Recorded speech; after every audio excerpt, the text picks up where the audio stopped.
there's this misconception. There's this mischaracterization. There's this false label put on a very beloved female character from a very beloved game. This character has been labeled something that I felt at the time when I played the original to be a very weird characterization of a character that didn't give me this feeling, didn't give me this, sense that she was like this. What I'm referring to is the misconception that Tifa Lockhart was a bully to Cloud Stripe during their childhood, and that she was essentially being very mean to him throughout, the entire time they were kids. Now, where does this misconception come from? Well, there's a lot to say about it. I won't really go into people calling Tifa this because they have some sort of hatred for her, because at the same time it's like anyone can come up with some weird characterization for a character they don't like. So I'm not gonna go into that because I think that's just a really silly reason and really just wouldn't give you a proper explanation as to why this misconception happens, because there's a lot of people who don't hate Tifa who also see her as a bully. This video will dive into a very, very interesting process that occurred during the production and development of Final Fantasy VII as it tried to localize itself into the West.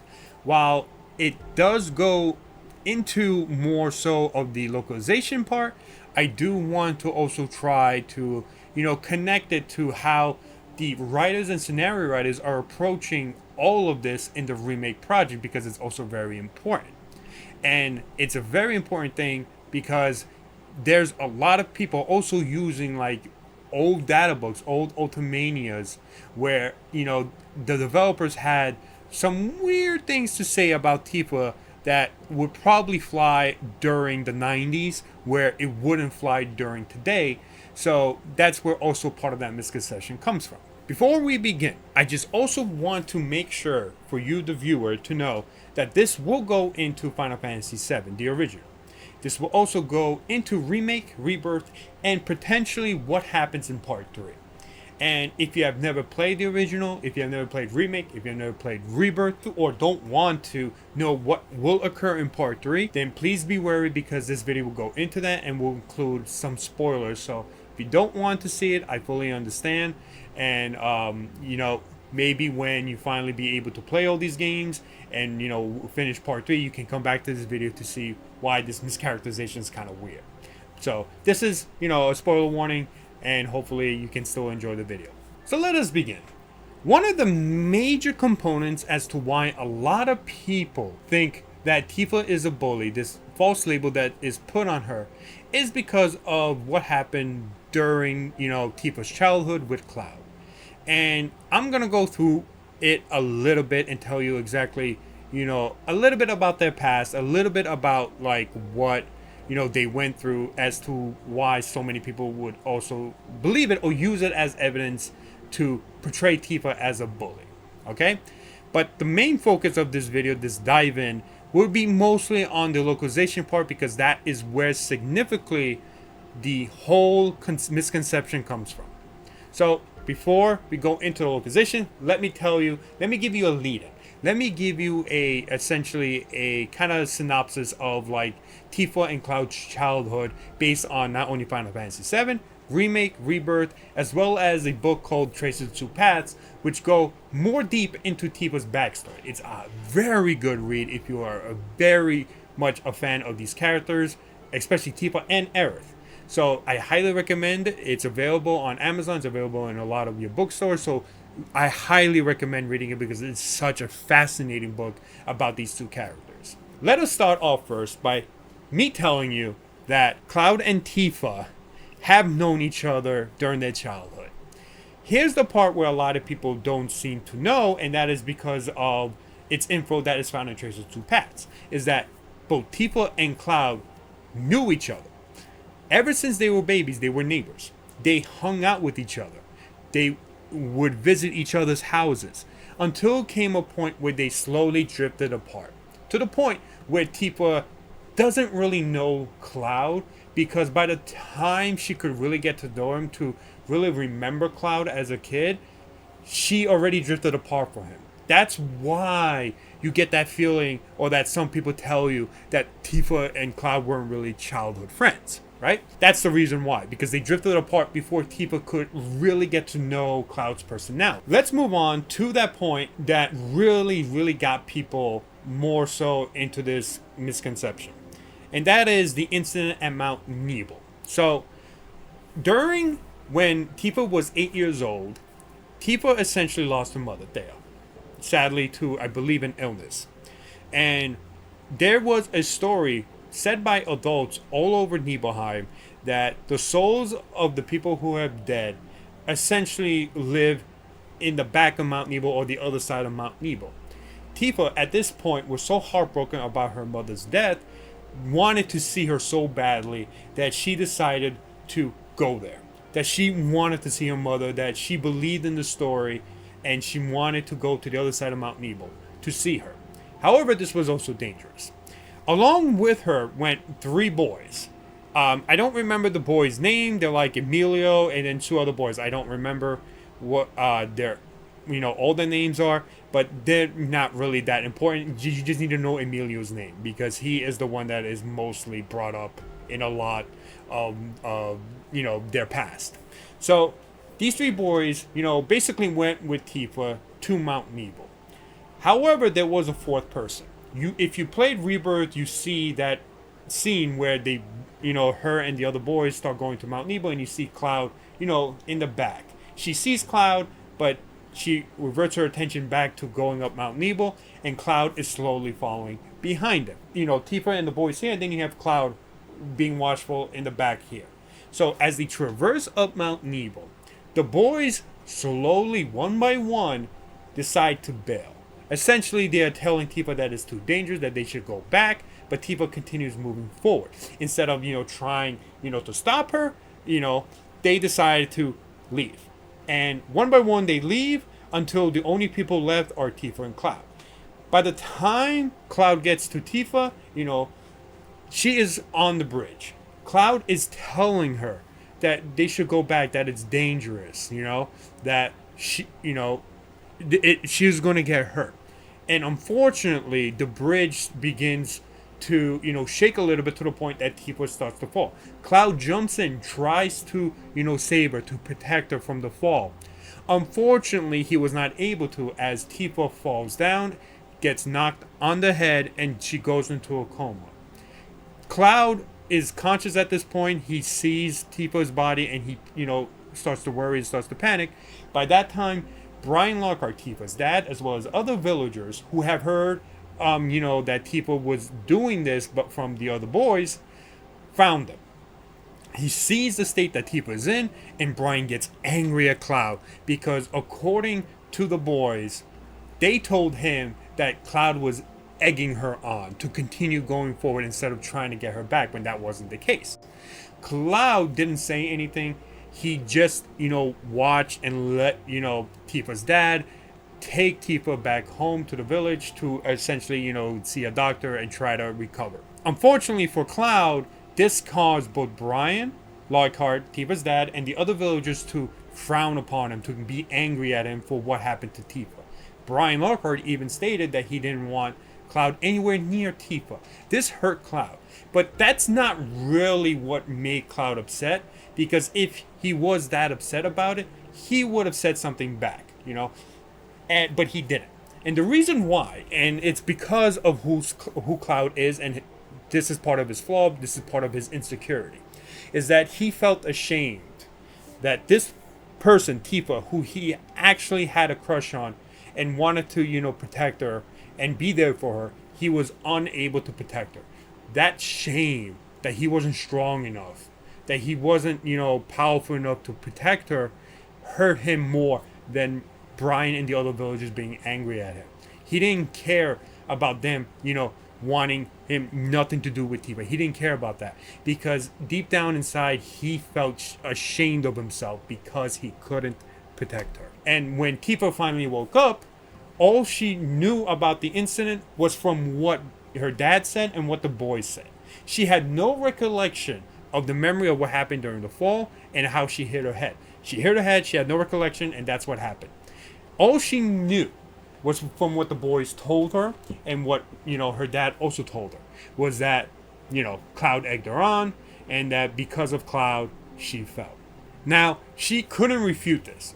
And it's not because she didn't want to refute it. It's not that she didn't want to, make Cloud, take the full brunt of the accusations and all the anger. The reason why she didn't is because she had no idea. She couldn't refute it. She had no recollection of the events. She had no idea of what exactly happened. So it's not like she could have prevented or stopped anyone from being angry. It's just that what could she say to make them change their mind?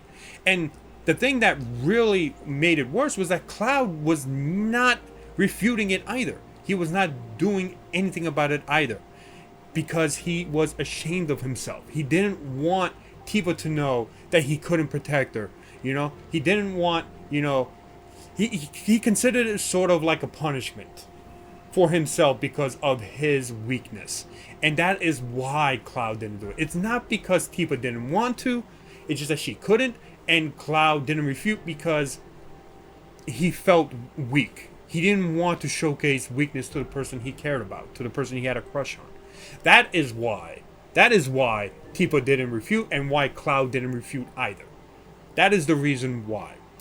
Now, we move on from this part of the childhood to more so of Tifa hanging out with the boys and Cloud essentially, wanting to be part of the group, but he himself didn't want to. He didn't want to join the group. He was envious of the boys. He was not necessarily, I guess you could say he was kind of shy, right? But he didn't, he himself didn't want to join the group because, according to his own words from the game, he thought they were immature, that they were laughing at almost anything like kids, right? That they were essentially, he felt like he was different, that he was more mature, and that in part was the reason why he never joined them, because he felt like he was way above them. He himself was the reason why he didn't want to join them. Tifa wasn't, or never wanted him not to join, because she asked him, she invited him, yet Cloud always refused. And that is where the big misconception comes from. The fact that some people believe that Tifa was the one who prevented Cloud from ever joining the group, when it was Cloud himself who didn't want to join. And it could come from his insecurities, from the fact of, he was ashamed of his weakness. It could have been all of that. It could have been because he was envious of the boys, or he just wanted to be alone with Tifa, that he didn't want to hang out with the boys because, he maybe had some sort of grudge against them, because anytime, Tifa ever mentioned any of them in, Remake or Rebirth, he always had this, really frown. But this is where the misconception comes from, and it comes from a certain dialogue in the game. And this is where we're going to go into, the dialogue that kind of started and set all of this Tifa is a bully motion. So, before we go into that specific dialogue, let's talk about the localization team of Squaresoft, who are now known as Square Enix, what their localization team was like back in 1997. And when I say it was very small, it was incredibly small.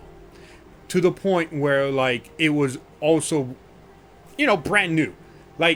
They legit had no plans to ever release Final Fantasy VII, into the West. But then, at some point, they decided they wanted to, and they wanted it to be very quickly done so that it could be ready to be shipped out. And at the time, during, 1997, they really didn't have a localization team. There was only one person on the English localization team as part of Squaresoft's North American branch, and that person was Michael Basket. He was the lone translator of Final Fantasy VII. And there is a lot of different issues that arise from this localization team of just this one individual. And I can't really, or will never blame him for the bad translation, because he had a tough job and no one was making it better for him. So I do not fully blame him for this mistranslation, because it also had to be done really quickly. So I found an article from oneup.com about Squaresoft's localization at the time, or like the history of Squaresoft's localization at the time. I had to use a Wayback Machine because apparently the only way to get this article was through this, and this is an article from May 25th, 2016. I will post the link of the article down below if you want to check it out. It's a really good article if you want to focus more on like just the history of Squaresoft's localization team. It's actually really fascinating. It's a really good read. But from this article, we learn more about the Final Fantasy VII localization and why it was heavily criticized in the West.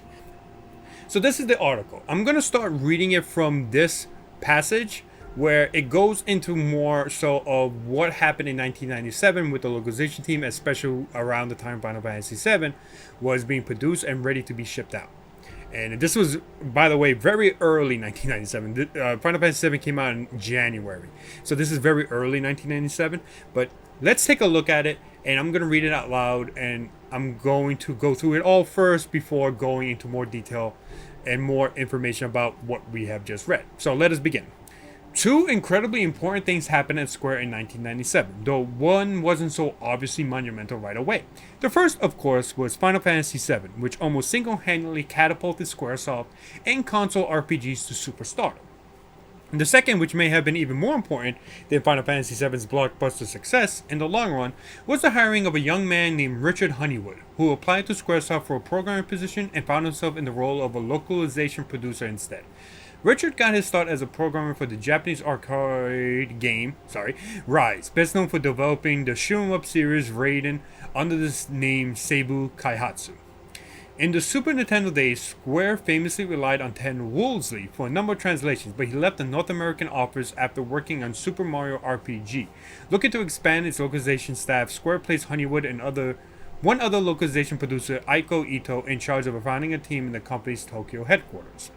The planet Sign Cloud, As Honeywood explained to me in an interview that forms the backbone of this article, Final Fantasy VII was the game that opened Square's eyes to the kind of money there was to be made outside of Japan. Final Fantasy VII sold 1 million in the US, then later succeeded in the rest of the world, he said.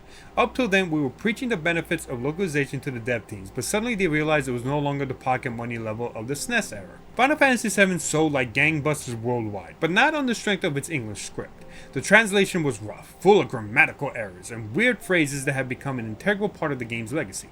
But considering how the game was localized, it's surprising there weren't more errors. Michael Basket was the lone translator on the project at Square's North American headquarters. He had some external help from Japanese speakers, whose text he also had to edit, said Honeywood. But the QA team was just finding its feet then too. We didn't have editors and the full review and checking processes we have now. The dev teams were not accustomed to localization either, so there was a serious lack of communication and best practices back then. While better communication would develop in years to come, the practices of the time left Basket with an overwhelming task, resulting in the Final Fantasy VII's now famous English Fox Poe, Aeris' name for example, which meant to be a mixture of air and earth, but it was years before the revised spelling Aerith made that connotation more obvious, and despite the shiny new 3D graphics and impressive full motion video, Final Fantasy VII still suffered from many of the technical limitations that made translation during the 16-bit era so painstaking. The strict limitations of cartridge memory may have gone, but the legacy saddled early PlayStation translation with serious limitations. So, like I said, there was a really tough situation for that one lone translator, Michael Basket, to essentially accomplish with Final Fantasy VII. So that is why there's a lot of grammatical errors, a lot of issues with the English script, because it was one person doing it, and he had to communicate with Japanese speakers who didn't know English, and had to translate that as well, and just didn't really have that much expertise from the quality assurance team or even the dev team themselves, because this was all brand new to them. They had no experience whatsoever with localization, so it was solely on him to do this.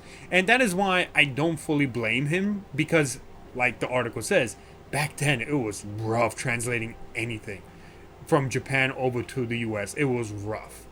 But this is where the misconception comes from. It comes from this bad English script that had really bad translations throughout the game. And one of the biggest ones that essentially pictured Tifa as a bully came from the livestream sequence in disc 3 of the game where, Tifa is trying to save Cloud. And there's a certain dialogue that comes from it that really made a lot of people picture Tifa as a bully, and that she was really mean to Cloud during their childhood. So, excuse the X and the check marks. This was a picture that was given to me by a fellow Final Fantasy VII fan. I tried finding the actual translation of this dialogue, but unfortunately, I could only find this one. But essentially, this is the dialogue that had so many people think that Tifa was a bully. What the actual English script stated in the actual game was, I really wanted to play with everyone, but you never let me in the group. This essentially means that Tifa was not allowing Cloud into the group no matter how much he asked. You know, that sounds like Tifa was a bully, right? That she was the one preventing Cloud from ever doing it, and some people think that it's because of what happened with the Mount Nibel incident. However, when we look at the actual Japanese text, and what we know and what we see when it gets translated, it roughly becomes this. Even though I really want to play with everyone, I just couldn't ask them to join. Or it could also come up as this. I really wanted to play with everyone, but I couldn't bring myself to join the group. Both of these translations are the correct translations. And the reason why I know this is because I actually had a mutual friend who knew Japanese. I asked him to translate this. He has never really played Final Fantasy VII and really did not have like any sort of allegiance to any character, right? And he stated that this translation was the accurate one, that the actual game's translation was not correct at all. So whether or not you take my word and my friend's word at all, that is up to you. But I am willing to see this version as the correct version because it made more sense.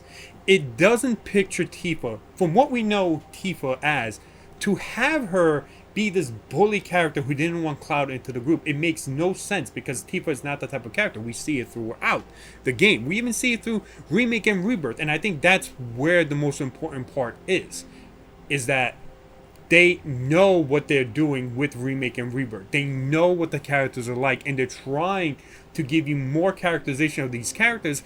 And not once do you ever think in Remake or Rebirth, even in the OG, that Tifa is ever a bully, right? So this is why I think this is the more accurate translation. And if my friend is correct and this is the accurate translation, I'm choosing to believe him because I trust him. This is a mistranslation that has caused so many people to think that Tifa is a bully. And this is where it comes from. I don't blame Michael Basket for this mistranslation, because I also know that at the time, during the live stream sequence, he had to rush the English script because the English version of the game was being shipped out very soon to the United States. He had no help. He had trouble. He couldn't speak with a lot of, Japanese speakers who could help him. The dev team had no expertise on localization to do so. He couldn't rely on their help. He had to do it himself, and he had to rush it. He was on a very tight deadline, and part of that deadline, he had to rush the live stream sequence, and that's why we had this mistranslation. And I think this is where the mistranslation comes from. That's why so many people think that Tifa is a bully. And it is, I think, by far a very, very bad mischaracterization of her, simply over the fact that, like, this doesn't even sound like Tifa at all. From what we know of Tifa in the game, whether you choose the OG, whether you choose, Rebirth or Remake, this doesn't sound like Tifa, that she would ever bully Cloud. And, she wanted to, be with, hang out with her and the others. It says so in Traces of Two Paths. It says so in that book that she wanted Cloud to hang out. But he refused. And he even admitted himself that it was because of him. Because of how he was at the time. How he thought that he was different. That he was more mature. But then he realized that, oh, no, it was just my fault. That I was the real reason why I didn't join. Right? That is why there's this misconception. Because of that one piece of dialogue. Right? That one piece of dialogue that I think hurts Tifa's characterization so much. And it's a shame that it happened. Like I said, I don't blame Michael Basket, the translator, because he had a very hard time. He had to rush it, and more than likely there are many different grammatical errors that he didn't catch, that he didn't know about, and he unfortunately made this, bad translation of something that isn't what the actual Japanese text says. And there are other things from like the Ultimania that a lot of people use to, consider Tifa a bully, or try to over-sexualize Tifa. to add as an extra point. But having discussions and dialogue about something that happened back in 1997, where the devs were younger and probably not as immature, right? It's really more difficult to take those at granted for words, especially with how they are treating a lot of these characters in Remake and Rebirth, where it doesn't make any sort of sense with what they said back then, because they really, and I believe even Nojima even stated that he wanted to really dive more into these characters' personalities, their stories, their how they acted, and you could clearly see it that he worked very hard to try to give people this idea that the characters are not bullies, and they're they're not mean, they're not assholes or dickheads or anything like that. He even mentioned once that he thought that, or from what he heard was that a lot of people thought that Tifa and Aerith were like didn't like each other that much, when that's not what he wanted to portray. And he wanted to portray that in the Remake and Rebirth projects, essentially the Remake project, right? And he felt that, and he's showcasing that none of this is the case, whether it's in Remake or Rebirth or Traces of Two Paths. So at the end of the day, Tifa is not a bully. It was a actual mistranslation from a man who probably was at one point almost like out of his mind when he was translating this, and had a really rough deadline. And if my friend is correct, and that is the actual translation, that it was Cloud himself who didn't want to join the group, then this completely blows away the idea that Tifa was a bully. And Tifa, as a character, never once, me personally, myself, and for a lot of people, ever once thought that Tifa was a bully. It's such a weird label to put on a character who actually was very kind, very dependent, who really wanted to help as many people as possible, right? We see it in Trace of Two Paths. Again, I highly recommend you read that book. It's so good. And at the end of the day, it is the cause of one mistranslation, one text of dialogue, that this misconception of Tifa being a bully comes from. And it's such a shame for so many people to believe it, because Tifa is such a great character. Now, of course, if you hate Tifa, that's, you're never gonna, agree with this video. You're not gonna agree that, Tifa was not a bully, because you just don't like Tifa, and that's gonna be, the end of that. Like, I can't persuade you to change your opinion. But I wanted to make this video to give you, at least a reason to not believe that, misconception about her, because that is not who Tifa is as a character. Cloud, if he really was bullied at any point in time, would, tell, he wouldn't like Tifa. He wouldn't continue having a crush on her throughout all the years. He wouldn't, if he knew and understood that Tifa was a bully. It's not that, she's leading him on. She's not like she's gaslighting him or anything like that.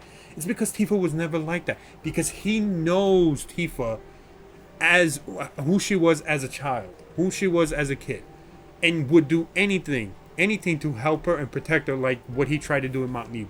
But it's his insecurities that made him want to step away from the rest of the group, to not hang out with them, to believe that his belief that he was different, that at the end of the day, it was that he himself just didn't want to get involved, because it was his own issues that he himself was dealing with, and that he was very, he was just essentially very stubborn about it. So let me know what you think in the comments below about this. Let me know if maybe I might have persuaded you into thinking that Tifa is not a bully as you once thought. Again, I can't change everybody's mind. That's not my purpose at all. I just wanted to share this misconception that has been going around in the Final Fantasy VII community for pretty much a while now, even back since 1997, right? And just know that this isn't anything to do with me not, liking a certain character or disliking character. It's me trying to at least give you some sort of proof that this idea that Tifa was a bully was false. That's all I wanted to do. It's up to you whether or not you believe in everything you saw in this video, or agree with everything I said. It's all up to you. But I just wanted to make this video because I find it to be one of one of my least favorite mischaracterizations of a character that I really enjoy a lot. So thank you so much for watching. Hopefully you enjoyed this video, and let me know in the comments below. Subscribe to the channel if you want to see more of my Final Fantasy VII videos. Like the video, push it in the algorithm, as they say. You don't have to, but like, thank you so much for watching, and I really hope you enjoyed this video. So until next time, bye bye.